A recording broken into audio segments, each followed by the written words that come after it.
So for example, I've been banned in several places from speaking, and it's always annoyed me, but it's never, and it's always been, a little bit unsettling on a certain level. But I was very tickled when in Wyoming, at the University of Wyoming, where I was invited to speak and then disinvited, the students themselves went into federal court and sued on their own behalf and on my behalf to get me to come there. And their argument was, you're not denying his free speech, you're denying our opportunity to speak with who we want to speak with. And I thought that was a great argument, because obviously the day that I didn't speak in Wyoming, I spoke to myself all day, so no big thing as far as I was concerned.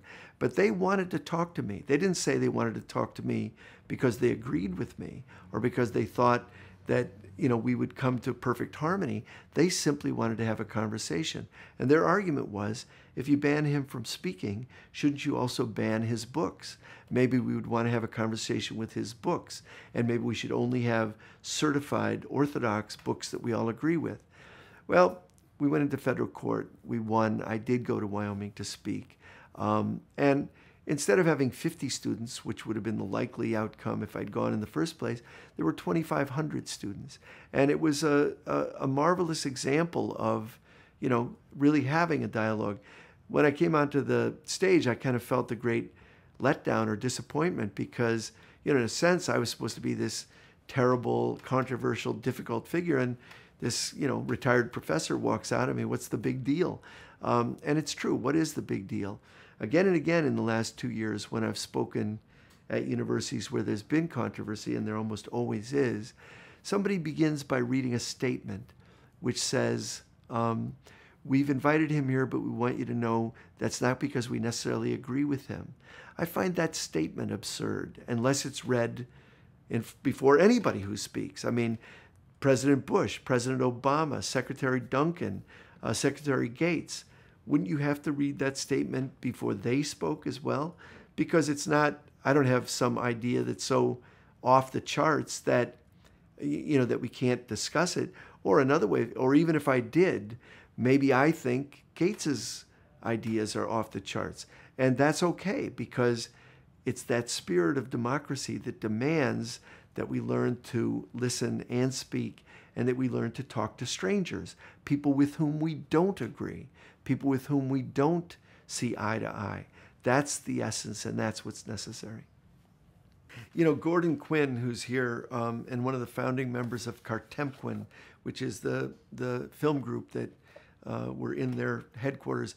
And you may know them because they made the film Hoop Dreams and many, many others. And they've been around for how many years? 40 years? 45. 45 years. But their founding idea, their mission statement when they started, came from John Dewey.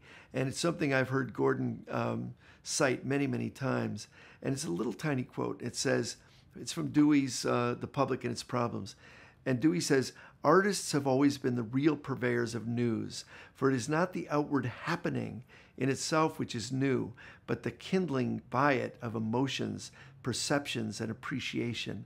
So the idea that art is, really what we need if we want to live in a democratic society where dialogue is the main pedagogical tool, where a dialectical sense of life charging forward is the order of the day. I often think of the other great Chicago poet, Gwendolyn Brooks, who, in her dedication to Picasso, opens with the question, does man love art? And her answer is, man visits art but cringes. Art hurts. Art urges voyages. And it's exactly right. Art is what urges voyages. And if you think about education or the media in a democracy, and I think of education broadly as including the media and the advertisements and the public discussion, and if you think that education really requires the sense of imagination, curiosity, initiative, courage, education does not, in a democracy, even an aspirational democracy, require obedience and conformity. It requires something so much more. And the beating down, the excising of the arts from the curriculum, the beating down of artists, the attack on kind of the dissident thinkers, is always a big message to everybody else. And it's a public kind of pedagogy. Get in line, shut up, do what you're told. So I often feel that the kind of recent, I've been, I guess, a bit controversial most of my adult life, but certainly since the presidential campaign of 2008, where the kind of demonization of me, of Jeremiah Wright, of Rashid Khalidi, was bad enough in itself. But the real danger was this notion of guilt by association. If I shared a boardroom with Barack Obama, if Jeremiah Wright shared a church space with Barack Obama, if Rashid Khalidi shared a neighborhood with Barack Obama, somehow he's suspect, he's tainted by this, when it should be just the opposite.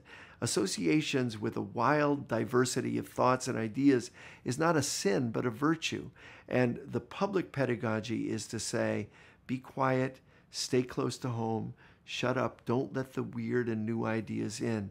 And we, all of us, I think, have a huge responsibility to break through that and say, no, it's when strange and weird and wild winds can blow, amazing winds, refreshing winds, that's when we stand the best chance of being free and living in a real democracy that has real substance.